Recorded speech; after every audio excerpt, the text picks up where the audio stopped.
and the public representatives from provincial legislatures and national parliament.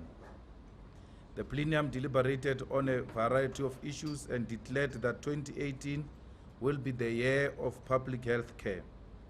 This year, we take pride in our 5 years of existence, our indisputable unity at all levels, stability and formidability as an organization. We note that we have come out of the most stable political organization in South Africa with unquestionable record of shifting the political balance of power in favor of the forces of the left, particularly the working class and poor masses of our people, both in urban and rural areas, township and suburbs, and informal settlements. We have given voice, hope, and political home for domestic workers, farm workers, security guards, petrol attendants, the landless and the unemployed, and all the dejected masses of our people. We have inspired the continent and all the oppressed people of the world, giving the strongest indication yet that an alternative socialist vision still exists for a much better world in replacement of the evil system of capitalism. In our 5 years, we take stock of the fact that without the formation of the EFF, it is impossible to imagine the radicalization of students in our country. It is the formation of the EFF that inspired the consistent and fearless questioning of power, which gave birth to Fees and Statues Must Fall movements across institutions of higher learning. The unity of workers and students in the struggle for insourcing is equally impossible to imagine without the rise of the EFF. It is on account of the EFF that today the country can speak of People's Parliament with the necessary cutting teeth to hold both the once untouchable government, state-owned companies and private capital accountable. Parliament has become a respectable body feared by the executives, managers of state-owned companies and private capital alike. Today, the tax affairs and money movements of untouchable multinational corporations in the phenomenon of illicit financial flows, profit shifting, tax avoidance, and mispricing have gained a sharp public eye because of the EFF. It is a fact that because of the EFF, both poor parents have taken their children to institutions of higher learning for free due to historic achievement of free higher education for the poor. Today, because of the EFF, government has adopted minimum wage policy and is in the process of establishing a state-owned bank. Today, because of the EFF, not only has society accepted land expropriation without compensation as a principal policy to deal with land redistribution. Many landless masses of our people already have land due to the countless successful land occupation struggles by EFF branches. Today, it is now an ambition of local, provincial, and national government to build and open clinics for 24 hours, 7 days a week because of the EFF. Having noted this impact, we vow to remain faithful to our generational mission of the attainment of economic freedom in our lifetime. We vow to remain united in struggle and always closing ranks against forces seeking to divide and disassociate us from our mission. In keeping with our 7 non-negotiable cardinal pillars, we recognize that we have fought corruption, achieved free education, land expropriation, a state-owned bank, minimum wage, even before we are government.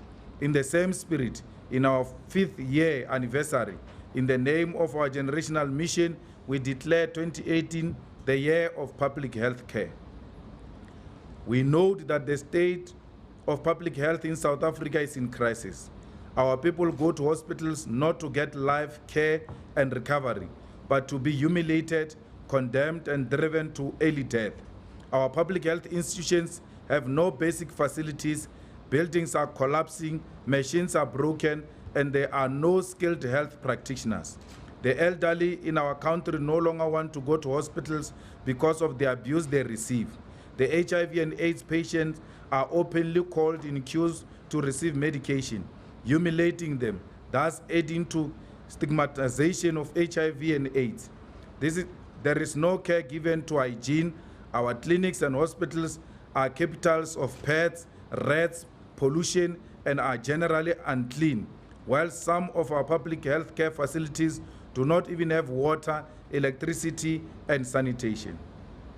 It is estimated that between 2004 and 2009, 17% of doctors who became qualified in that period immigrated.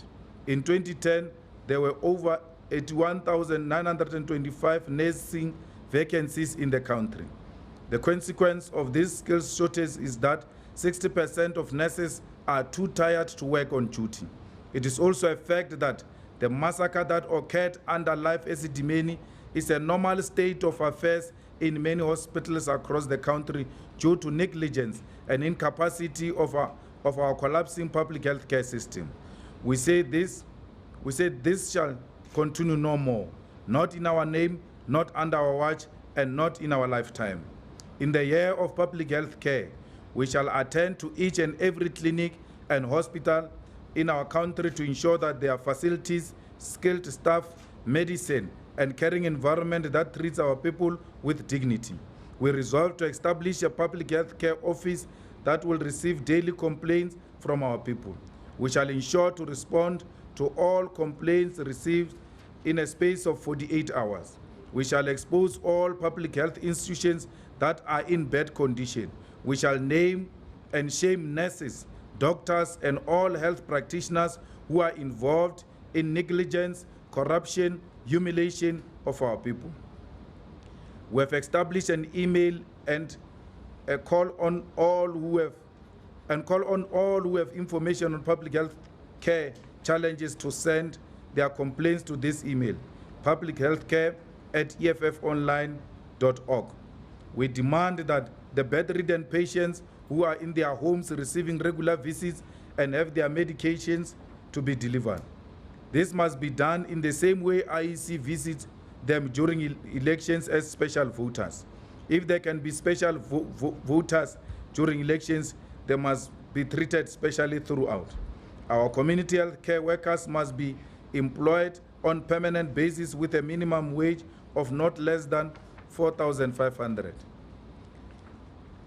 In this year, we shall confront anti-black racism head-on. We call on all people to report all racists to the EFF, in particular racist institutions that continue to maintain salaries disparities between black and white people. All companies paying white people more than black people for the same amount of work, qualifications, and experience shall be confronted to transform. In addition, companies must empower black people in terms of ownership and control. The EFF is the only stable and genuinely united organization in South Africa. Other political organizations are defined by internal squabbles, which evidently impacts on their capacity to lead society and provide sustainable and quality service to the people. Divided organizations have no practical capacity to provide leadership to society and should be rejected by electorate.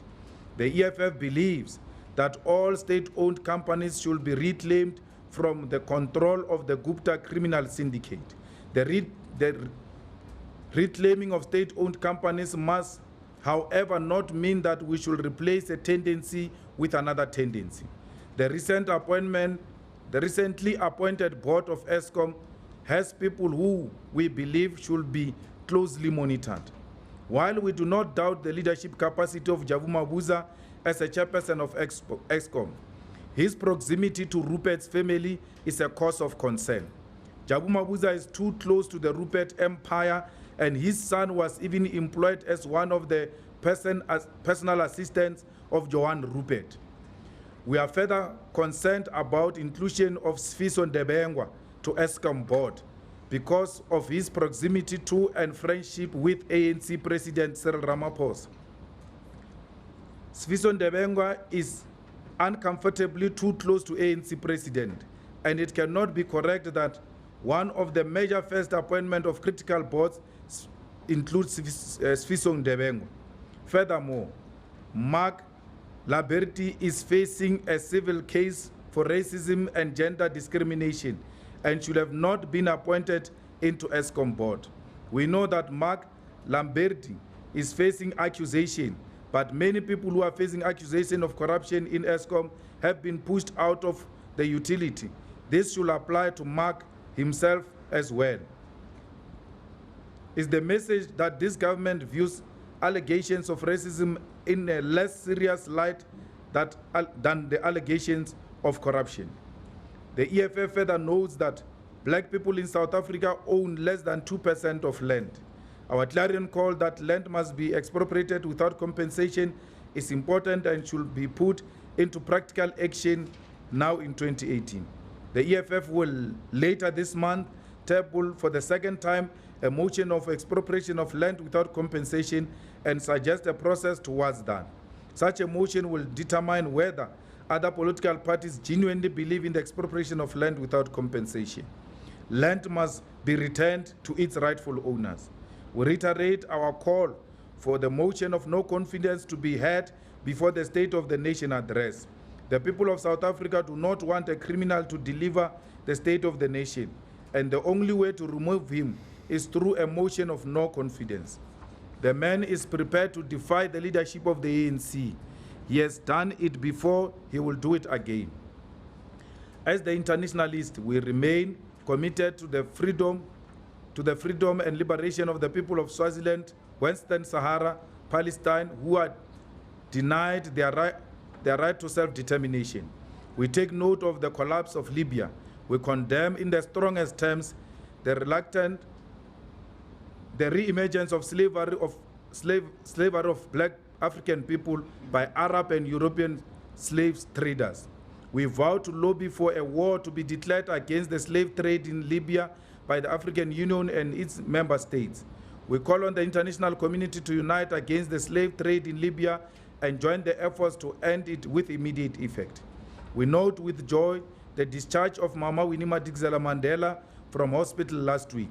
We are also happy to receive the following message of support from her. I wish to thank the leadership of the EFF for visiting me in hospital and for the beautiful flowers. This contributed to my improved state of health. Carry on fighting for our liberation. Viva EFF. Thank you very much. Thank you, President. I'm going to take the first round of hands for questions to the leadership. Hands from members of the media. 1, 2. Okay, let's start with number 1. Hi, my name is Clement Manyatela from Eyewitness News. I just wanted to get some clarity on the request for postponement of SONA. Is that what you're still pushing for, or are you pushing for that? Are you pushing for the motion of no confidence to be before the State of the Nation address, or do you want a blanket postponement until those impeachment proceedings are done? Thanks. Number 2. Some clarity as well. Sleepy has already said she's not going to give you a motion of no confidence debate before the State of the Nation. What are you hoping to achieve by asking again? And do you have a plan B? Are you going to attend if it is going to be President Jacob Zuma delivering that speech on Thursday? Or are you planning something else? Secondly, in your inaugural speech to Parliament as an MP, I remember you finished that speech with praise for Aaron Motsoaledi as health minister, saying that it was the only minister that actually did his job in Jacob Zuma's cabinet. You've now dedicated 2018 to improved health and quality health. Do you think that he's failed since you delivered that speech? Or why exactly did you give praise to the health minister and you're now underlining the importance of our collapsed healthcare system? Thank you. President. Thank you very much. We are dealing here with a matter of life and death when we deal with the state of healthcare, and it has got nothing to do with individuals. The ANC government inherited a divided healthcare system, one meant for the black majority and one meant for the white minority. The black majority public health care has never been in existence even before. And then when they opened up the existing wide health care, it was meant for the few, and therefore it got overwhelmed to a point where even the few white hospitals which were functional collapsed, because by their own nature they were designed to cater for few people. So through the collapse of those few hospitals which were meant for few whites, then it meant that a total collapse of the health system in South Africa. What is even worse is that it looks like the ANC has got no plan on how to resuscitate a qualitative public health care system in South Africa. Our hospitals, including the ones that we said they used to belong to white minorities, have collapsed. One of the people was telling me that the lifts at Biko Hospital, majority of them are no longer functioning. And they will not function because those lifts, when they were designed for the few. And now they have to carry more than what they were designed for. And as a result, they are collapsing. The CT scanners, all types of equipment are not working. In the Chilidzini hospital, more than half of the equipment you find in that hospital is not working. The cancer patients in KwaZulu-Natal had to wait for more than 6 months to be treated. So it is generally a situation like that. And therefore, our love for Aaron Motsoaledi should not make us to be subjective and not deal with real issues that affect our people. But although public health care, free quality public health care, is one of the cardinal pillars of the EFF. If you go through the cardinal pillars of the EFF, majority of them are being attended to. And I gave you examples of those. One of them is a land expropriation without compensation. The other one is the establishment of a state-owned bank. The other one is the free education. So things like that. So we say, in as much as some of these cardinal pillars of the EFF are receiving attention, we now have to elevate others and ensure that they receive the necessary, attention. We are going to hospitals. We are going to picket in hospitals. We are going to demand the removal of unqualified managers who are in the hospitals because of the cadetship deployment policy of the ANC. They just take a grade R teacher and make a CEO of a hospital because he knows all the songs that have got a name of O.R. Tambo in them. So we cannot allow that. That cannot be a criteria of becoming a CEO of a hospital. And Motsoaledi, when he's asked about what is the problem of health care in KwaZulu-Natal, he says the problem is that of management, because we have inherited managers from apartheid. So they are now admitting that for the past 24 years, the ANC could not produce qualifying managers to run hospitals successfully, not from within, but the people, South Africans, who are qualified to run such hospitals. So we will be picketing, we will go randomly queue in hospitals to observe the conduct of health practitioners. One of the HIV AIDS person was telling me that in Baragwana Hospital, when they are all queuing as patients to go and receive their medication as they do monthly, a practitioner will just come and say in front of everybody there, those of HIV medication this side, queue this side, isolating them from other people, and then perpetuating the stigma that comes with it. And as a result, people are no longer going to collect their medication because they are called out in public. We're not going to allow that. It must come to an end. We are saying the nursing colleges must be opened, they must be financed. The closing of nursing colleges is unacceptable, because 60% of nurses in the hospitals, in the public hospitals in South Africa, they are tired, the morale is low, they are no longer motivated. And then they find themselves in unnecessary confrontation with patients because of the depression they are going through as health professionals. So we have to boost their morals by paying them properly.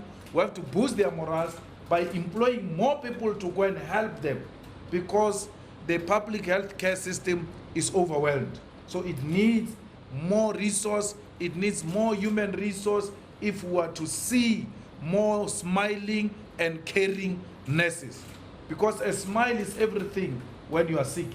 We cannot have faces of people who look grumpy because of the state of mind, because of physically they are exhausted. So we're going to be attending to that. The doctors who don't touch patients, especially minorities, the Indian doctors, the white doctors in public hospitals, the story is that they don't touch African black patients. They ask them, what is your problem? And they know, you say, I've got a pain. Then they give you Panado. They prescribe Panado without examining you. So we are going to walk in and tell them we've got pains and see if we're going to get a prescription of Panado without being touched.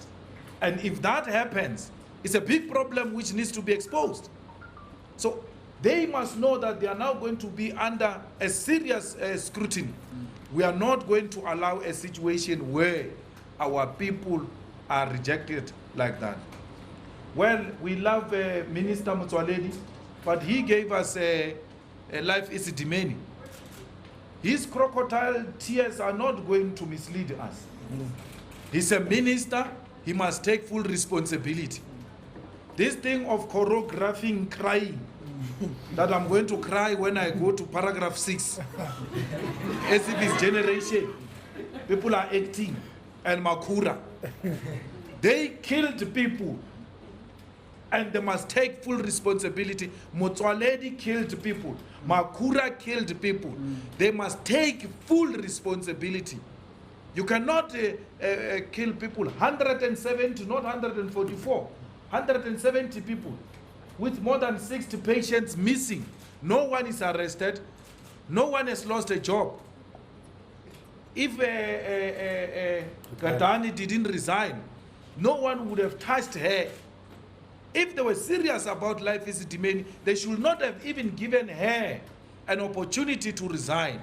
Or if she resigns before them, they must still fire her after resignation to show that even if you had not resigned, we're still going to fire you. We don't deserve such people amongst us.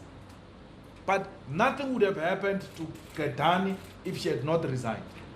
Minister Motsoaledi must stop lying that the federal type of an arrangement in the health department makes it difficult for him to intervene. Why didn't he cry out loud so that we hear that minister is being refused to intervene in hospitals in the provinces? If there is a federal type of a system in the health system, then what is the role of Motsoaledi? Then let's close that department, because he cannot intervene in hospitals. He's being paid for nothing. Motsoaledi is misleading us. He's too talkative and no action. But what is even worse, the journalists have fallen for him. Why? Because Motsoaledi answers the phone himself. He doesn't refer to spokesperson. So journalists like a politician like that. If you answer a phone of a journalist and give a journalist access, you are halfway through. You are done. Half of your job is done. Now, Motsoaledi goes to stations for interviews. When they said, can we interview you at 5 o'clock? They said, no. I'll come to 7:02. Don't worry, I'll come there. Hey, they are very happy. He's even coming, hard-working minister. After the interview at 7:02, he goes to sleep. He doesn't go to any hospital. We don't want Minister of Health who goes to 7:02 or Power FM. We want a Minister of Health who is in hospitals, making hospitals work. That Motsoaledi is busy over nothing. You can't see his work. over nothing. He took some powers from provinces at some point of building hospitals. of building hospitals. Which hospital has he built, Mutsoaledi? He took powers driven by corruption and the interest to build, to award tenders of hospitals. He took them. The system is collapsing. This guy is talkative and he's just busy over nothing. So he misled all of us. But to praise him as well when it's at the beginning of a term, there is nothing wrong. We are now going towards the end of a term. We are now going to scrutinize each one of them and to say, no, earlier on where, yes, there were signs of a committed person, but when we went deep into the situation, we think that the guy is busy over nothing. There are no results. If there were results, if Mutsoaledi was such a minister as projected by you, the media, if he was such a good person, why is the health system collapsed? I called him, I said, Mutsoaledi, where I come from, my grandmother was telling me that there used to be a clinic in Zone 1. It was not built by the ANC, it was built by apartheid.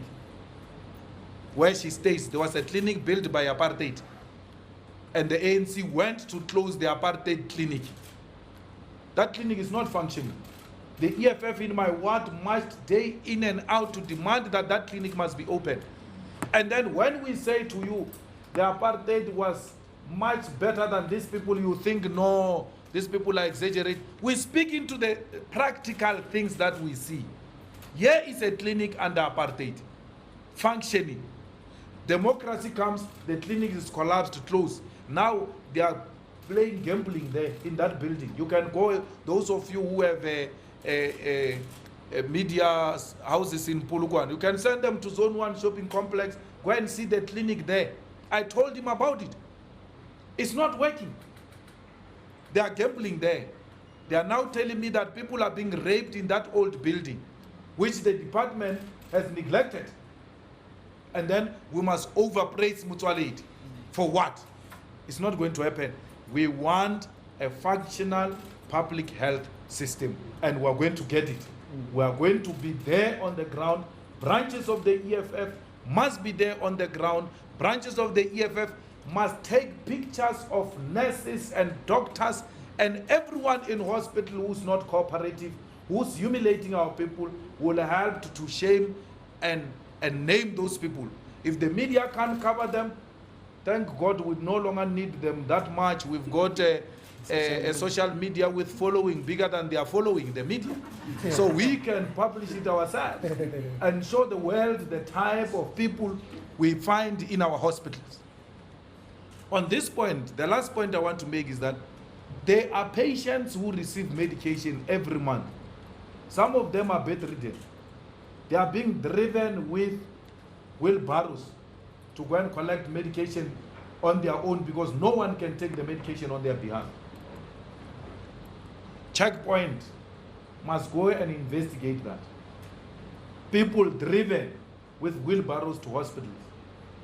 Who are these people? These are the people who receive special visits when we register for elections. These are the people who receive special visits when we vote. They are called special voters because we want their vote. But when they are sick and it's time to collect their medication, there's nothing special about them. They have to be put in a wheelbarrow. It must come to an end. If there are special voters, there must be special throughout. There must be special with medication. There must be special with RDP houses. There must be special with SASA. They must be visited at home and paid at home. They are driven with wheelbarrows to the paying points. Only when their votes are needed, they are important people. It must come to an end. A caring government must treat them special throughout in the same way they do during elections. We feel pain for those people. They are suffering, it's our suffering. Every time we see the humiliation they get subjected to by the so-called democratic government, we will never be at ease because of that. SONA must come Our people need to know their state of affairs here. But it must be delivered by people who respect the Constitution and not a delinquent, a constitutional delinquent. I'm very happy how this man is treating this ANC. It's very nice. Because when we said the same things they are saying to him, they protected him. When you are told in the township there that your child is a criminal, is stealing from people and you protect him, that your child went to rape people there, you protect him and even serve as a alibi, or no, he was at home. Wait until he does that to you. That's what the ANC is confronted with today. We warned them about this delinquent. When we said so, we were called rascals, reckless. You brought the decorum of parliament to unacceptable levels. The EFF is anarchy. Send the bouncers to go and beat up EFF. When the EFF asked the same thing, that the man must go. Now, today, the man is saying to them, no ways. Yesterday, he showed them the door. Out. I'm not going anywhere. I've not done anything wrong. You asked me to pay back the money, I paid back the money. Everything you asked me to do, I've done it. So when you say I must do something right for the country, what do you mean? Because I've always done things right for the country. What are you talking about? If you have come to a conclusion that I'm a problem, fire me. The same thing he said to Mbeki when Mbeki said to him he must resign as deputy president. This is what Zuma said to his closest allies, that they must fire me because they are going to lose elections after firing me. Listen to the tribalist. They will lose KwaZulu-Natal and they will lose Gauteng, because the Zulus in Gauteng are going to be extremely offended and the Zulus in Natal are going to be extremely offended by my removal. So I'm not going anywhere. I'm staying here. So you must be guaranteed the man wants to be pushed out. But what is even worse is that Zuma is not scared of impeachment. He said, even if you bring impeachment, I'm ready. I'm not scared. Why? Because after being impeached, there won't be president of the ANC in this country. That is his analysis. So Zuma has analyzed it. He said, they fire me, they are gone. So the ANC, he may be right. Maybe when they fire him, they will be gone. But even when they keep him, they will be gone. Yeah. So either way, the ANC is in trouble. Leave this white exaggeration about Cyril Ramaphosa. Ramaphosa is exaggerated, Peter Bruce. Peter Bruce is a new Jimmy Manyi. Peter Bruce plays the same role Jimmy Manyi played on Zuma and the Guptas. Peter Bruce, who claims to be a credible journalist, sings praises permanently for Ramaphosa, as if Ramaphosa comes from a lucky packet. Ramaphosa is not from a lucky packet. Ramaphosa has been a part of this mess we're experiencing in South Africa. Ramaphosa has never lifted his finger against corruption and the rot in this country. Where was Peter Bruce? Vonyo, EFF will be irrelevant, Vonyo. EFF! How can we be told by a whitey like Peter Bruce that the EFF will be irrelevant? Peter Bruce is the same people who said the EFF won't get 2% when it was formed. EFF irrelevant. I don't think you know who you are dealing with here. Irrelevant. This EFF is at the center of influencing every policy, every conduct in South Africa. And Ramaphosa is no threat at all. Ramaphosa is a product produced by the Oppenheimers, working with the Ruperts. We fought the Guptas. We succeeded. We're not going to allow the Ruperts to be Guptas. If their own media, white-owned media, is going to allow them, we're not going to allow that. Why is the media today not telling us that the child of Jabu Mabuza is working as a PA of Johan Rupert. But we are told who Ace Makashule's son is working for. Is it a nice capture when it's done by whites? And it's unacceptable when it's done by blacks? Capture remains capture. Worse if it's done by whites who have captured our country for a very long time. Rupert, they are all celebrating. I've never seen captains of the industry so happy in a long time. They are now manipulating rent to show some strength. There's no strength of anything there. It's a manipulation by white capital to create an impression that Ramaphosa is the angel we have been waiting for. Once white capital praises something too much, then you must begin to doubt it. There's something wrong here. There's something wrong here. Trevor Manuel, Cyril Ramaphosa, same WhatsApp group. There are cleaners at Stellenbosch. There are cleaners there at Stellenbosch. So we're not going to allow any capture. Jabu Mabuza must know that. We love him. We support him as a brother. But we know his proximity to the Ruperts. We know it very well. And we are waiting to see one move will expose it. One move will expose it. We are going to put them under scrutiny. We don't want Jabu Mabuza removed. We are just saying, brother, use your skills wisely and properly to the benefits of the country, not to the Ruperts and the Oppenheimers. Sfiso Ndebengwa, personal friend of Cyril Ramaphosa. Personal friend. Go and dig you, or you know it, you don't write it because it's Ramaphosa. The owners don't want you to write about Ramaphosa. The same way you complained that Zuma appointed his friend into the SAA board, Dudumie. Why are you not complaining about Sfiso Ndebengwa? I can say more. I'm saying Ramaphosa remove Sfiso Ndebengwa. Otherwise, I'm revealing how you know it. Otherwise, I'm revealing the role that Sfiso Ndebengwa played for you to be elected president of the ANC. This is a reward. It can't be a reward through the taxpayers' expenses. Cyril must do the right thing. We're not going to replace a tendency with a tendency of hiring friends here. Hiring of friends. This is a payback time for Sfiso Ndebengwa. They were together in MTN. They are partners.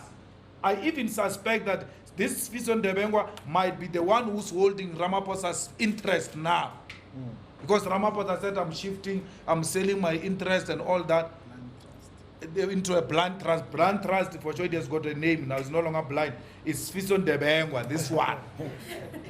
It's Ramaphosa's men. They do everything together. Everything, literally everything. The same way you saw Dudumieni tying Zuma's shoes. Sfiso Ndebengwa does the same thing for Cyril Ramaphosa. If Cyril had left Malusi to appoint this board, maybe we wouldn't be this suspicious. Cyril was involved himself directly in the appointment of his friend. We must not turn this country into an arrangement of friends. We're not going to allow that. So we must, and Cyril is not a politician. Cyril is a businessman, is a deal maker. So the ANC doesn't have a politician president. It has got a businessman who goes around making deals. And Cyril can kill for profit. For profit. Cyril can kill to defend white monopolies' interest. If you don't know, ask the people of Marikana, they will tell you about it. Cyril turns a buffalo story into a joke now. He even calls himself a buffalo. After we criticized him for buying an 18 million buffalo when they are poor people, he came back and said, oh, well, on a hindsight, now I know that I should have been more considerate. I should not have bought that buffalo, especially when our country is confronted with such poverty. Now he has forgotten. He says, no, buffalo. He has turned that thing into a joke. It's a joke to him. Anything that perpetuates the humiliation and the pain of black people, to him is a joke. To Blade in Zimande is a joke. To Zdumo Dlamini is a joke. They call him a buffalo because there was nothing wrong with Cyril Ramaphosa spending 18 million to buy a buffalo. When the people of Shawela live in abject poverty, when the people of Venda, where he visited yesterday, live in extreme poverty, he will not see it because he went into Venda through a chopper. He should have driven and see how the people of Venda live. So we are in a process of removing Zuma. All we're asking from the ANC is that it looks like this guy has defeated you. Leave him to us. Yeah. Bring him here. And the only way of bringing him here is to bring a motion of no confidence before the State of the Nation. We never asked for the postponement of the State of the Nation, my brother. Let's read the documents when they are sent to Parliament. And let's not ask questions through hearsay. We never asked for that. We asked for motion of no confidence to be brought before the State of the Nation. We didn't say they must postpone it. So whether it happens Wednesday or tomorrow, it's okay. The State of the Nation must still happen. But it must be led by a different person, not Zuma. Not Zuma. Now, since Baleka has refused, it looks like the state of the motion of no confidence will be debated on Thursday.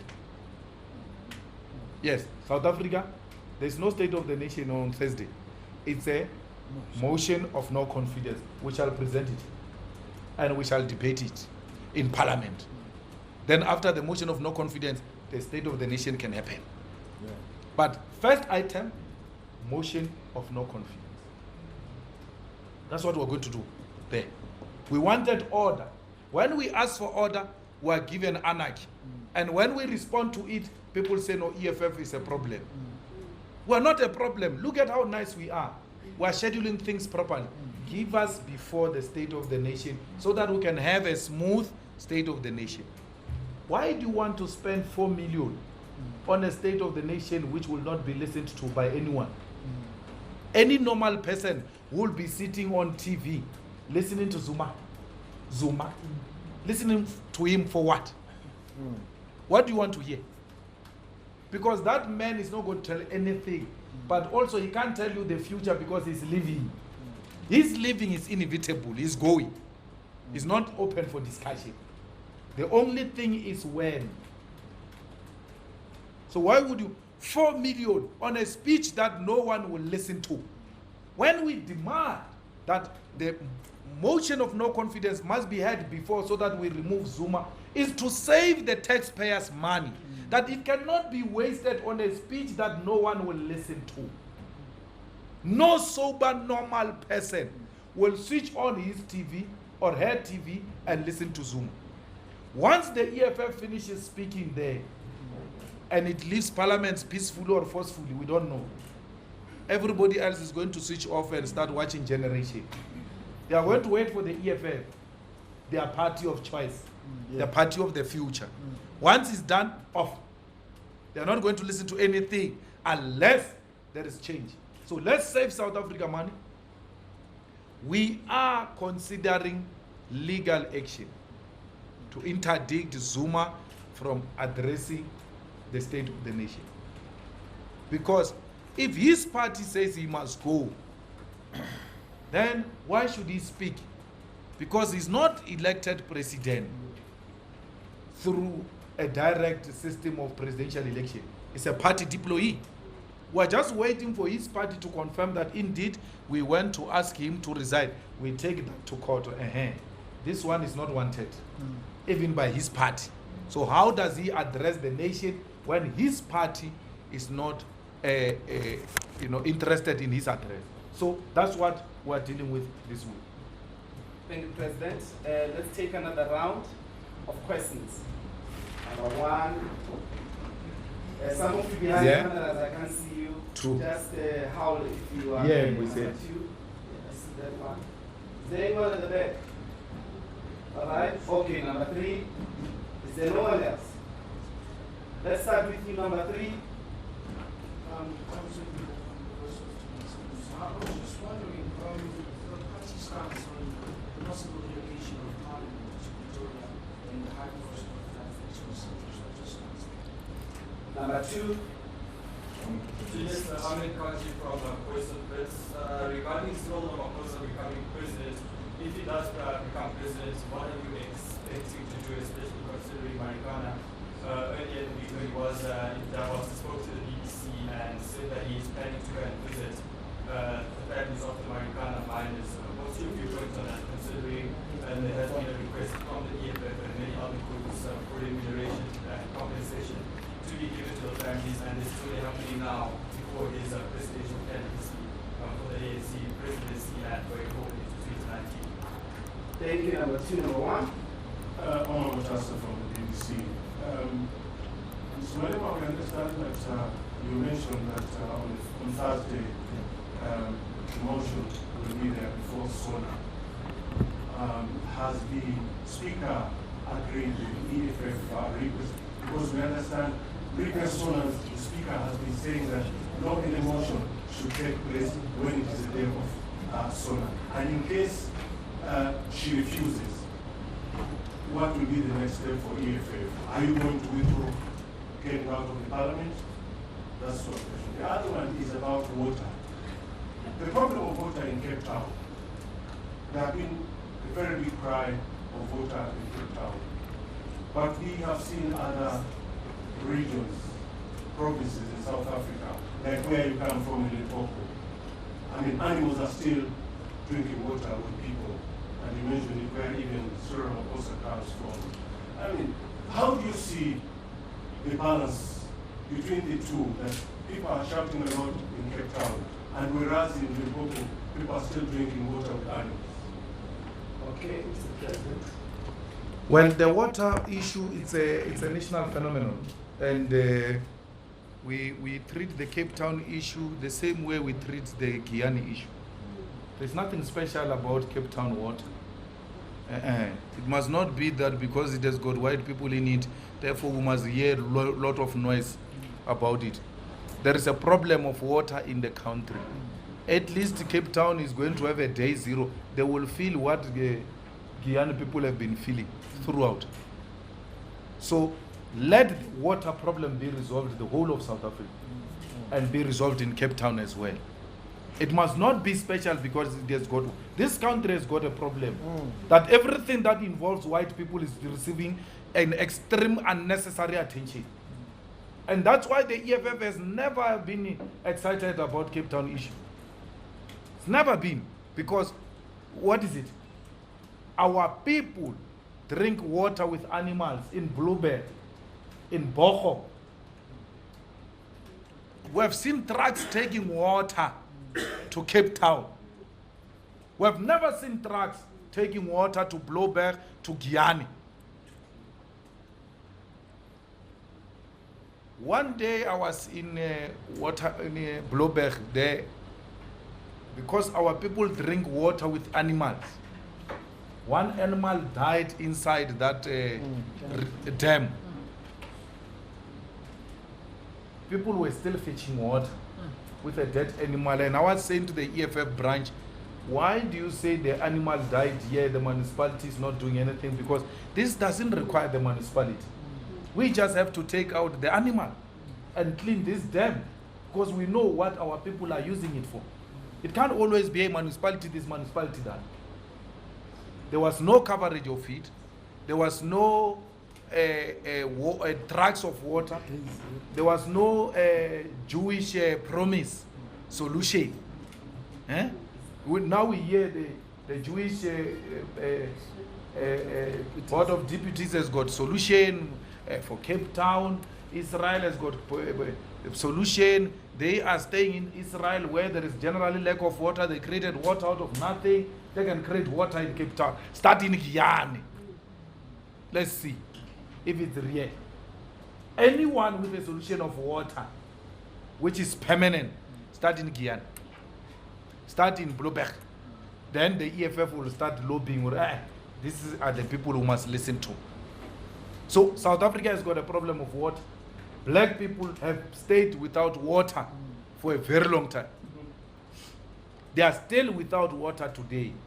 They don't know what is the day zero because they've never had the day one in their lives. So let the problem of Cape Town be solved in the same way as we demand that the problem of water must be solved in the whole of South Africa. And let the problem of water in Cape Town not be politicized. Let there be a collective effort to resolve that problem, not a DA solution. Now my money is going around there, calling meetings, calling this, they even putting government teams to go and solve the problem. It's not a big deal in the media that there is no difference between a party and government. But if Mahashulo had said, Nomvula, come sit here, outline the plans of the department, will not have had the end of it. That the ANC is now overshadowing the government because there is no line between the state and the party. But when it's done by a white party, it's acceptable. Why? Everything white is praised in this country. All black people who don't want the EFF, they got it from their white bosses. Yo, we're scared of Malema. Yo, this guy looks dangerous. And then when they go home, this guy is a problem. Yo, why? They are scared. They listen to their white bosses, then they use that to hate the EFF. What did the white boss say? No. Hey, Cyril, then we must love Mulungu. We must love Ramaphosa because Mulungu loves Ramaphosa. Peter Bruce wants to do the same thing. That because there is white approval of Ramaphosa, then all of us must just fall. It's not going to happen. It's not going to happen. Peter Bruce, what we're doing with Zuma, it was a picnic. Wait and see what is going to happen with Ramaphosa. What we did to Zuma was picnic. What we are going to do to white capital, white monopoly capital this year, wait and see. Because we want to show them that even Ramaphosa won't save you. You surrender the land, you empower our people, you respect workers' rights, you do away with racism. That is the only thing which is going to save you. Not Ramaphosa. He won't do anything. This one is even worse. His files are like these, are gathering dust upstairs. One mistake, finished. Collapse, same time. We're not going to be told here that Ramaphosa is clean. Ramaphosa? No ways. We don't need approval of Speaker to debate a motion of no confidence. We gave her an opportunity. She didn't use it wisely. We'll table the motion on Thursday. What Ramaphosa does with his life is none of our business, really. Whether he visits Marikana and all that, the people of Marikana are going to reject him. They know who he is. He's got blood in his hands. The same way he's prosecuting Zuma, he's going to be prosecuted himself. He must know that. We'll come back to Ramaphosa's Marikana case. He's using his influence to prevent possible prosecution against him, Natim Tetwa, Susan Shabangu, Ria Piecha, and the whole group. The reason why they've not been prosecuted is because Ramaphosa is a president. We told Zuma, prosecute this guy and send him to jail. Zuma thought we were playing games. The tables have turned now. Ramaphosa is arresting him. He could have arrested Ramaphosa a long time ago. We won't have these problems. So, Ramaphosa Marikana will never go away, even if he goes to Marikana. Going to Marikana doesn't do away with the crimes that have been committed in that place. So, he must still be prosecuted. And compensation of the workers is not Ramaphosa's money. Unless he takes out of his billions, then we can talk. The compensation is government. We need government to compensate the families of Marikana We need government to compensate the survived workers in Marikana. I think we were not the ones who sponsored the relocation of Parliament to Pretoria. Yeah, we did that. It's in our founding manifesto. If you read the EFF document, we said we want one city, one capital city, which will handle Pretoria, issues of administration, handle legislature, and the judiciary, by the way.